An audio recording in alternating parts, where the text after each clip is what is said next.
in the photo lab. Two of them were coming out of their office at the same time I was leaving my office, and I heard them laughing and saying they couldn't believe that people believed in the fake moon landings.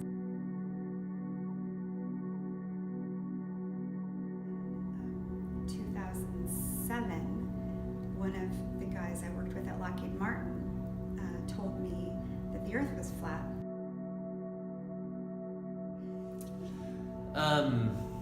So you have a Fort Worth connection. I do have a Fort Worth connection. And that is? I worked for Lockheed Martin in White Settlement, which is Fort Worth, Texas, for a period of time. That was not one of my fun positions. That was strictly business, financial business stuff. Gotcha.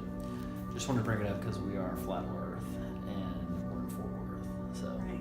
just want to make that connection. I did live in Fort Worth for 2 years. All right. That's enough in my book. Okay, so talk a little about how you came to work at NASA, your credentials, and your role while you were there. It's a big question. Okay. So back in the early 90s, I was a college student and was working at the Air Force Base, Edwards Air Force Base. Some of the folks that I worked with suggested that I apply for a position at NASA because I was going into an IT college degree. And so I did. I found in the base paper, they had a bunch of positions posted for women, mostly women for some reason, which is interesting. Back in the 1990s, they were pushing that. So I applied, and it was very simple. It wasn't like you do today. It was a very simple process. And so in 1996, I was hired on with a contractor for NASA. The contractor is called CYNDI Group, and they do various contracts, not just NASA. But I worked directly in a NASA facility called Dryden Flight Research Center, which is one of the main NASA facilities in the U.S. I worked there from 1996 until 2000. Credentials was basic, very basic. I had 2.5 years of college under my belt, and they were looking for people just out of school.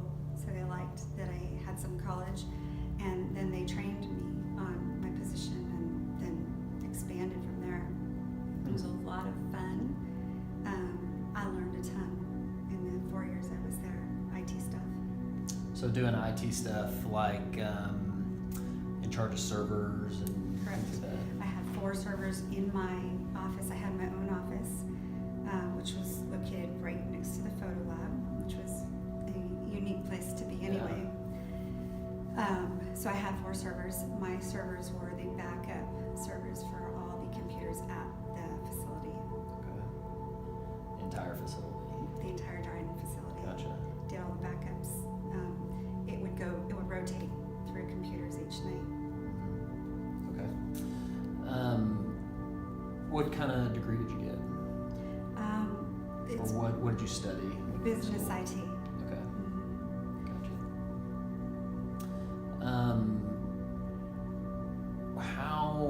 How did you come into Flat Earth? Because you weren't a Flat Earther when you worked at NASA. Correct. Right? So tell me about that journey. So it's actually, if you don't mind if I go back a little bit Please. further, when I worked at NASA, probably 1997, 98, the guys in the photo lab, 2 of them were coming out of their office at the same time I was leaving my office, and I heard them laughing and saying they couldn't believe that people believed in the fake moon landings. Now, obviously, I wasn't aware of any of this then. I had no idea, so I honestly just thought they were crazy. So I kind of brushed it off, and I didn't think about it again for many years. And then in 2007, one of the guys I worked with at Lockheed Martin told me that the Earth was flat, and I discarded the information because he didn't really give me a lot of detail. He was an engineer, very smart guy on the F-117. Wait, a smart guy? that believed in a flat Earth. Very educated. Okay. Very educated, very Gotcha. smart, and aerospace background. Told me that the Earth was flat, and again, I discarded it because it was just nonsense at the time. So fast forward a couple of years, and in 2009, I woke up to pretty much everything. And it's a hard awakening when it's all in one, but Sure. fake moon landings, 9/11 inside job, chemtrails, HARP, and you just fill in the blanks Mhm. from there. I started to research like crazy. So from 2009 until May of 2016, I was just researching, studying. I worked for the government until 2012. So NASA, and then Air Force, then Lockheed, not necessarily in that order. But in May of 2016, I was doing my research, and I ran across a video that said 75 biblical proofs of flat Earth. And I was intrigued, having had it sort of in my face a couple of times and knowing the moon landings were faked. So I watched it, and my life hasn't been the same since that moment. Yeah. So, so your background, I mean, you're a Christian, right? Correct. Or you believe in the Bible? I do believe in the Okay. Bible. Because lately I've found that Christian just means you take the scientific worldview and project it back on the Bible. But if you actually believe in the Bible, that's a different story, Correct. right? If you believe in a literal biblical account. The okay? geocentric. Right, you had a Yes. geocentric account. Yes. So in that process, was there one verse that like really jumped out at you, or just kind of like hit you for the first time again, you know, when you reread it from a flat Earth perspective? So what I did was the book of Genesis, chapter 1. I went through the entire chapter for about 3 hours and went verse by verse, because that's the account of creation.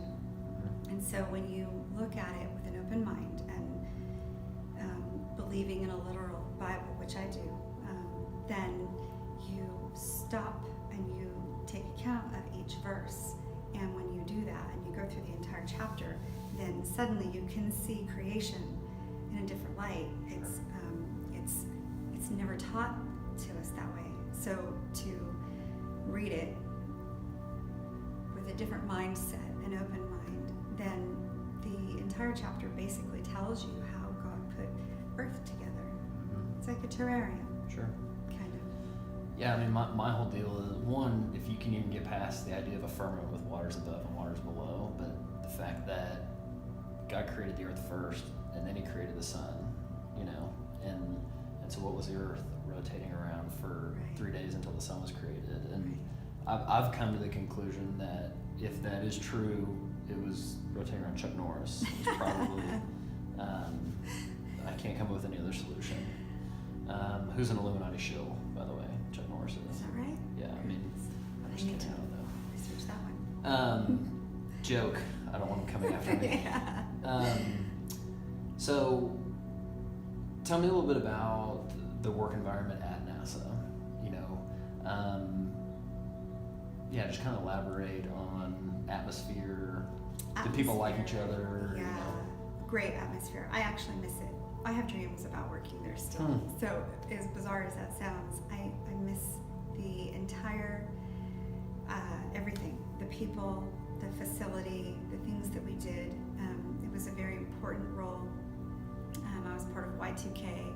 Y2K was this big, you know, false flag, basically. Right. But, you know, you feel important, you feel good. Everybody there was on the same team. You really felt like a team member, and we had a lot of fun.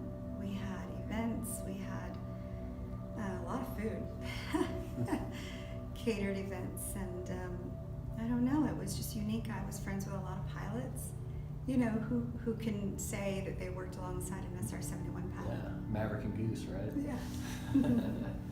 Awesome. So you talked a little bit about the photographer story, and the moon landing is it's a conspiracy. You can be a non-flat earth, you can be a ball earther and not believe we went to the moon. Right. In fact, one of the guys on the show, his name's Chad. I mean, I wouldn't call him a flat earther, but he does not believe we went to the moon. I mean, he thinks it looks ridiculous. Good. And so I'm curious, back when you heard them say that, did it touch any points where you had said, oh yeah, I've heard people that say they didn't think we went to the moon, or was that kind of the first time you had heard that idea? That was the first time, and to be honest with you, I didn't take it seriously in any aspect. I supported NASA. I supported what they did. And I think the majority of people who work for NASA really enjoy what they do and support what they do. You wouldn't question it. You wouldn't. So for the photographers to say something like that is a little weird, right? Mm-hmm. Well, a few months ago I realized that when I got my tours through the photo lab, there were no pictures of space. They were all jets. So the photo lab has a lot of photos, but none of space. Wow. Yeah. So brings me to my next question. I've heard you mention how you've met Matt Powerland before, or Matt Boylan, Yes. Who claims, I have no reason not to believe him, claims that he was a photorealist painter for NASA. And did you know of any other quote unquote painters that were there while you were there? I did not. In fact, I knew we had painters because when you walked into the main building where I worked, I think it was building 1600, in that foyer we had a beautiful painting of the globe that we knew was a painting because they made a big deal out of it and presented it and gave it to us in our building, and so I knew there were painters, but I just thought it was painting. I never put two and two together. Yeah, I mean, he's become famous for saying photo or painting, right? Right. So, I mean, it seems to me that probably 95% of people work at NASA and don't even know there's a debate about the shape of the That's Earth. right. That's right. If I had to guess based on what I know now, what I knew then, you wouldn't question it. It's not something you'd even think about. Right. Yeah, and so to me, I mean, even there would have to be a percentage that knew they were hiding something, but they don't even have to know that that's what they're hiding, right? I mean, for all they know, an astronaut, for example, could be told, hey, we're not sending you up because we're saving money and we're using it for anti-terrorism. Absolutely. Everything is parceled. Everything is compartmentalized. You have a specific need to know, and that's true with NASA, Air Force, Lockheed, every government position I've had. It was always need to know, and so you don't really ask outside of the parameter of your position. It's kind of a no-no. It's kind of you just know not to. Yeah, and if you do ask and you're told something, then you're responsible for it, right? And anybody who knows something and they tell you, then they're in deep water because you're only allowed to speak about what you're allowed to speak about with. So my badge would have colors on it, and those colors dictate what areas I'm allowed to go into, what my need to know is, and so everybody has specific things on their badge. So if you're talking about your program and you're talking to someone whose badge clearly doesn't show that they're briefed in that program, then you're going to get in trouble for speaking about it. And so from what I understand, there were some things that you were briefed in on, which you weren't allowed to speak on, which you've never spoken on. Correct. Because of your duty. So give me an idea of, on like 1 to 10, from your point of view, what your clearance level was, and then relate that to maybe the percentage of the facility you were even allowed to go into. Or would it be even hard to even speculate on that? So I worked on something called a black project. When you work on a black project, it doesn't exist. And that's pretty much, if you look at 117 program and I went into the black program, it says be a light on the dark side. The reason it says that is because I was going into a black program. So, which begs the question, if a project doesn't exist, where does it get funding from? Same place, but it has a name that isn't its name. Right. It's hard to explain that. Sure. No, I get it. So my point would be, you know, if NASA is getting $50 million a day and they are not sending rockets up or people up, then they've got extra money for quote unquote black projects. Correct. And yeah, so that's super interesting. Yes. Okay. Do you, knowing what you know now or knowing what you believe now, do you have any guilt associated with having worked there or anything like that? Or? No, I don't have guilt, but I do have a little bit of shame for our government, in that I was a big patriot, very pro-American, very pro-Republican. You know, I was just a very, you know, pro-government, pro-Air Force. And not that I'm not still, because the people who work there, they're still good people. You know, they don't know.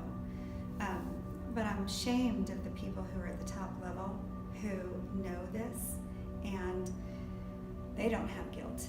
And they send stuff down the pipe to the people who, the regular everyday people, to do these jobs. And these jobs are pretty much created jobs. In order to create this atmosphere, you have to have a budget office, you have to have an IT to support all the computers. But what are they actually working on? Right. Yeah, no, we don't know. So no, I don't have guilt for my what I did. So my buddy Paul, who does a show with me, he was talking to a girl who works at NASA, and she works on tracking submarines, which sounds weird to me. So are you aware of that and or any other what I would call space-related programs that NASA works on? We didn't have a lot of space stuff at Edwards, at Dryden, because we were more related to the jets. That's why we were located at an Air Force facility that supported jet flight. I can tell you there's a lot of programs that are unusual, that they typically deal with flight, though. I have not heard of a submarine, although it could be a tracking thing that we're talking about.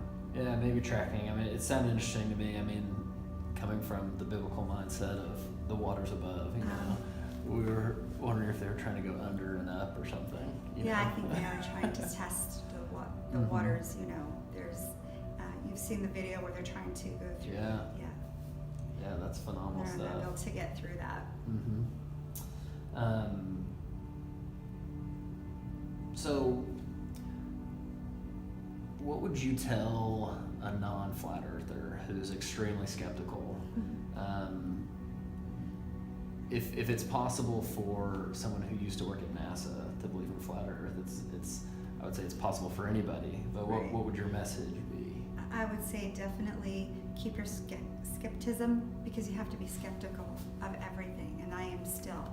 But I would say keep an open mind at the same time, and just look into it. Give it some time. It's not going to happen in one day. And you can jokingly say just give it a day, but the truth is you need more than a day, and you need to be open-minded. And just because it's so taboo doesn't mean it's wrong. It is taboo, and I think there's a reason that it's become that way. I think it was purposeful. Anyone who says the earth is flat is crazy. Well, I'm not crazy. I hold a clearance, and so I can tell you I'm not crazy, and the people that I've met who are flat earthers are not crazy. What's crazy is not being willing to look at something that's unusual without, and don't put it aside without looking into it. Just look at it. So, what would you tell other NASA or ex-NASA or government employees that maybe have a weird sense of something that might be going on, or? If I was still working, I would be very quiet because of my career. So I get it, and that's the truth. It doesn't mean you have to come out publicly to look into it. It just means you look into it and decide for yourself. You can still quietly share this information with those that you know, the friends, family, your children, and say, maybe there's another option here. Maybe this ball, this globe, is a theory, and we don't maybe have enough fact to back up the theory as fact, because we don't. So I would say look into it quietly if it's more comfortable to do that, and then just share with those who are close and see what they say. Any passions besides flat Earth or biblical cosmology? Truth. I'm a truther. I basically code myself as a truther because I don't have it in me to lie that way. I don't like lies. I like truth. Why does truther have a negative connotation? I don't understand that. It's odd because we tell our kids not to lie. Yeah. Don't lie, and then as adults, somehow it's okay. I'm not sure why that is, but I can't help myself. I have an addiction to information. It's kind of a weird thing, but I have an addiction to information and I can't get enough. So I'm always researching. I'm always trying to fill my mind up with more truth and not junk. I'm very careful about what I allow into my mind. Gotcha. Hoping the beep beep of the truck there isn't. Those are all my questions. I'm going to say something. Is there something else you want to touch on? Or think would be beneficial to touch on? I don't know. I just really, it's on my heart to share this. I prayed for wisdom, and this is kind of how this happened is I pray. I pray every day, and God is my Savior. God is my God, but Jesus is my Savior. And when I pray, I mean it, and God knows my heart. And I prayed for wisdom, and 3 days later, I found that video. And I don't think that's a coincidence. I believe that was His plan. And it's only opened my mind and to the truth of the spirit world more, not in a weird way. The spirit world is real. God is in the spirit world. We're not there. We're here on the earth that He created for us. So as a Christian, and that's probably the number one thing about who I am, is I belong to Jesus Christ. And not all flat earthers are Christians. I get that. They don't have to be. But I can tell you that I'm more blessed in my walk, in my faith, than I ever was prior to understanding the geocentric model. Yeah. Same here. Yeah, amen. So, one of the things that is super important here that I think everybody needs to take from CYNDI's story is that you can work someplace and not necessarily be part of the overall lie, okay, if there's an overall lie, which I believe there is.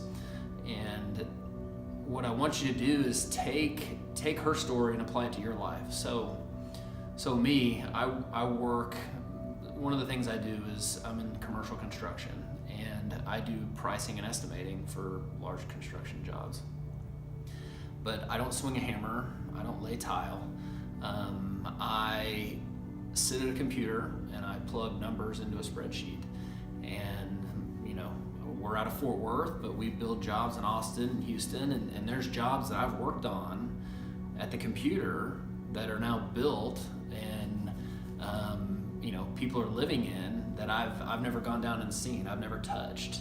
So, maybe that's a conspiracy in my life that maybe we don't actually build buildings, but I do know that we have a team down there, and that supposedly those buildings were built, and people are living in them now. And so I can see how 99% of people at NASA, probably 95 of those 99, don't even know that flat Earth is a debate. And the 99 are sincerely doing their job, the best that they can do, and serving their country. And I believe that's the case. And then I believe then there's the 1%, which in my opinion, 99% of that 1% may know that they are being deceptive or hiding something, but they may not know they're hiding the shape of the earth. They may be hiding the fact that maybe they're not going to space. Maybe they're faking that they're going to space in order to save money, so those funds can be used for black book operation type stuff or to fight anti-terror. I know that if someone came to me and said that I needed to fake being a construction worker so that they could use a salary to go fight terror in some country, that sounds like something I would sign up for. And so I can see how people can be deceptive, but do it in an honorable way. And so I think that of the 1%, 99% of the 1% are acting in that way. And then the last 1%, the 1% of the 1% would know what is going on. And so while it does seem like an insanely large conspiracy, I don't believe that it has to be. I think even the astronauts, for example, can be in on it, but not know what they're in on. And flat Earth just sounds ridiculous to them because there's no reason for them to doubt what their superiors are telling them. So combine that, I got a construction degree, but I didn't build one building while I was in school. It wasn't until I got out in the field and did an internship for 3 months where I literally learned more than I learned in 3 years of school. No offense to where I went, but that's just how it works. You learn how to do your job. And so people that have physics degrees, astronomy degrees, that's awesome, but they got their degree by regurgitating what their teacher or the books told them. And so, school teaches you what to think, not how to think. And when she talked about the lack of critical thinking in our world, it's a huge void. And so all we're trying to do with this is to get you to ask questions and don't be so attached to the ball because it's not yours. You didn't invent it, okay? There's no reason for you to cling to it like you created it.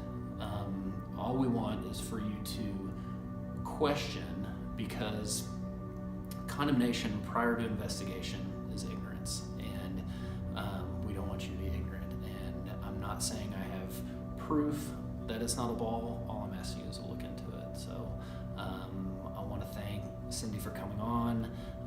We really appreciate it, and as always, thank you for